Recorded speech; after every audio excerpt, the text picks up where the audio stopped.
Well, this is our church. It's our church. This is where we met. I mean, for all intents and purposes, like, we met through church, and this is a space that's sacred for us. This is a place where we met and we fell in love, and this is a place that we've experienced love. And actually, we haven't sat in these two seats since we had our daughter's memorial here, and so this is right where we sat. This is right where we sat for Keelyn's memorial, and we haven't sat on this road together in a year and a half since then. And so we just felt like this is the place that we wanted to come back to tell her story, and we wanted to tell about the wonderful people along the way, while we were walking through it and after as well. So welcome to Miracle Theater.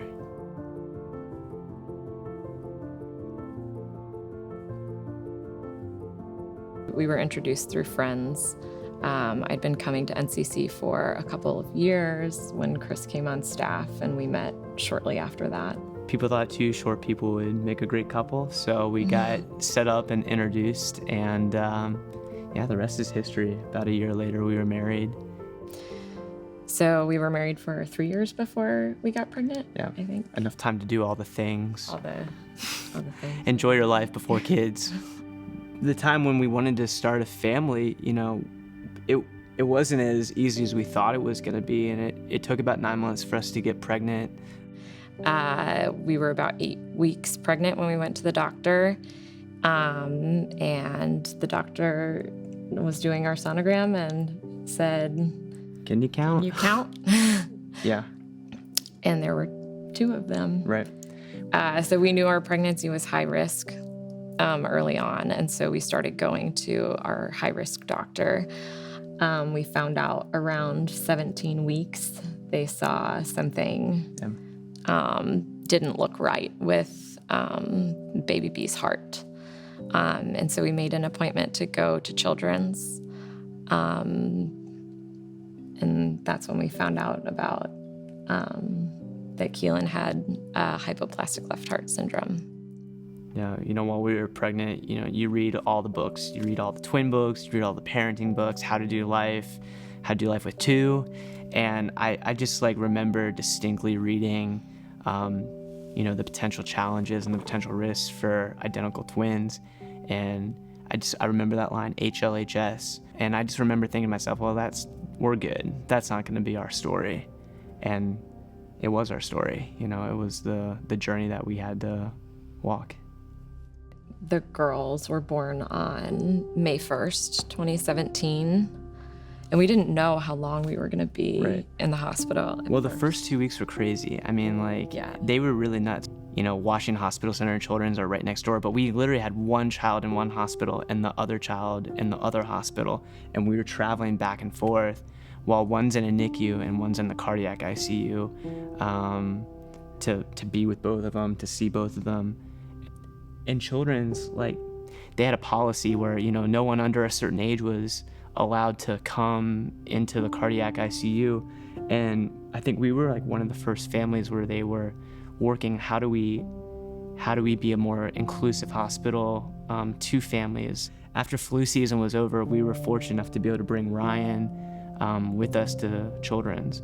And that was just a real gift, to watch our daughters together and grow together and play together and look at each other and hold hands and sleep together. It was beautiful. Yeah, we spent all of our time just sitting in Keelyn's bed, and they would make a little space for Ryan, and so they would sit next to each other on the bed. And our 7.5 months in the hospital were so hard and so painful, but there was so much joy there. Yeah. And especially the nurses made our time in the hospital just amazing. I mean, the CICU is a hard place. It's so hard. It's a hard hall to walk. Just there's so many moments.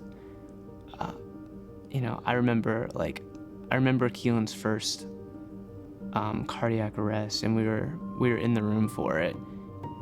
Monitors start beeping, And people are like, no, it's okay, like everything's fine. And we were pretty new to the hospital at that point, you know. And it went from being fine to, 15 or 20 people in the room. And we were rushed out to a waiting room as like the doctors and the medical staff were intervening on our kid and trying to resuscitate her. She just overcame so many odds. And I think like that first week, no one was saying it, but like people weren't sure she was gonna make it through that first week. I was posted up outside of her room all night because I needed to be there. I knew I just had to be. We were gonna have such a short amount of time to intervene. So she was on a ventilator almost her whole life.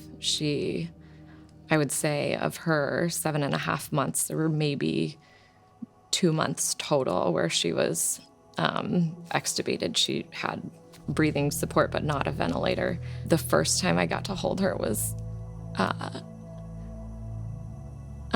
she was 17 days. And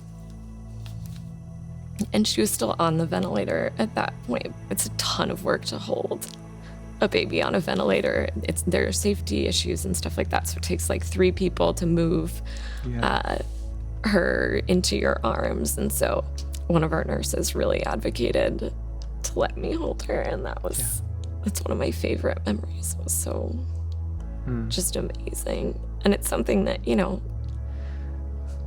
kind of take for granted getting to hold your baby after they're born. But we waited what felt like forever to do that.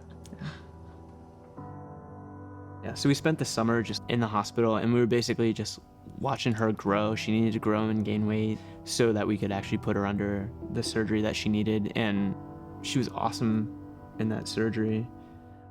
She kind of recovered and then declined again. The fall was really hard. She had another cardiac arrest in the fall.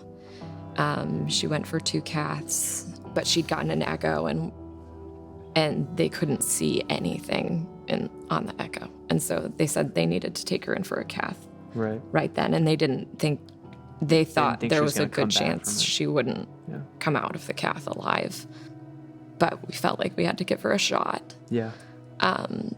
And she did, and then she got a little better, and then it was December 15th when she had really started to decline. Her numbers were horrible. She was on basically like max supports.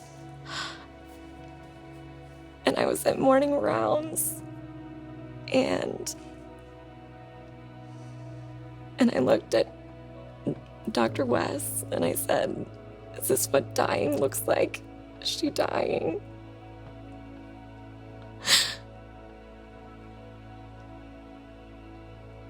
And he got down and he held my hands and he said, "Yes." And she died the next day. So.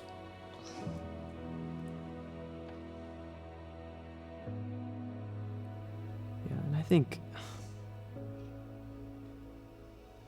people don't know how to grieve well. We don't know how to process our pain. We don't know how to hurt. We don't know how to let it just linger. I was just talking earlier this week about the Hebrews had this concept of Shiva, which is it was a week of just sitting in your grief. And there's something so necessary about just being able to sit and hurt and just allow those emotions to happen. And I think sometimes, if you're people of faith, it's like you gotta pick right back up and keep going. But we need to learn how to be with one another as like we're hurting together. And that's what we experience with our friends. That's what we experience with our family. It's what we experience with our doctors and Wholehearted and all the people around us, is that people just were with us and allowed us to grieve and grieved with us and sat with us in those moments. The Wholehearted Foundation's been really special to us. I mean, they have a ministry of presence. Yeah. And I think so often people are so paralyzed by like, what can I do to help? And like, yeah, there are things you can do to help, but sometimes I find the biggest help is the people that are just with you. And Ryan and Kristen, like, they're just with you. That's who they are, and that's what Wholehearted's about. I can't tell you how many days you just kind of like walk out into the waiting room and there they are. I mean, just either there or there with food. And everyone talks about the parking passes, but I can't tell you like how much money we spent in parking passes. It truly is a blessing when you think about like, you know, we both had to work, you know, and we had wonderful jobs that gave us a lot of flexibility, but, you know, we're often multiple cars, multiple times a day, in and out of that garage just to be with your kid, you know? I mean, what a beautiful, practical way to help families. It's such a meaningful thing. Yeah, and I think Wholehearted also just gives you a group of people. I remember being in the hospital and like being able to look at people who came out the other side and say, like, you did this, I can do this too. And I think that gave us a lot of strength. I mean, I just think Wholehearted is a picture of hope. In what can be a really hopeless place, they bring light, because you get caught in this cycle of one day after another that turns into 1 week after another, that turns into 1 month after another. And they're a picture of a light at the end of the tunnel. The practical stuff is fantastic, but it's the hope that they bring families, that you're gonna get through this. I was so looking forward to Ryan having a lifetime playmate. And so for me, having a kid close in age to Ryan was really important. Yeah, so Corbin was born in the winter in February of 2019. Man, Corbin's just a beautiful, wonderful little boy, and we knew that naming him, we wanted to honor Keelyn, her memory and her legacy in some way. And so one of the stories that was told here in this space when we had Keelyn's memorial service is this story of James Corbett, who was a boxer, and his motto was fight one more round. I mean, we talked about it with Keelyn when we were with her, that she fight one more round. His name was James Corbett, and so we named our son Corbin James to honor her memory, her legacy, her tenacity. So Ryan is almost 2.5 now, and Corbin's 7 months. They're amazing. They're awesome. They're so much fun. Yeah, we think Ryan is just one of the most precocious and like talkative kids. We're loving life together, and you know, we talk about her every day. We sing about her every day. We pray. When we thank God for our family, we thank God for Ryan and Keelyn together. The truth is, it's not that Keelyn was, like Keelyn is. The world around us this is temporary, but we're eternal beings. We're spiritual beings, and we know that one day, like, we'll get to see Keelyn again. And I don't know. I feel like we got the short end of the stick, you know, because we have to live a lifetime here before we get to see her again. But eternity is like that. It's a blink of an eye that we'll all be together again. And so we have that hope, like, you know, death is not the end. I really want people to remember Keelyn. It means so much to me when people miss her with me. Yeah. And to know that I'm not alone in that. And I think Keelyn brought out the best in everyone, and I want her to continue to do that. She brought out kindness, and she brought out generosity. She brought out community. She brought out family. She brought out faith. Yeah. And we're all better for it, you know? We're all better for that. I think about our team. I think about the doctors, the medical professionals that came around and were believing for the best and working for the best. And I think about Wholehearted and coming along practically. I think about our community and our family supporting us up, giving us the strength to walk one more day. I think about the kindness of God, that in like the midst of sorrow, his presence is peace. His presence is good. And then like as we continue to walk our journey, like, we get to play that. We get to take that which we've experienced and give that and be that for other people as well. That's how we carry on. That's how we walk. That's how we honor life.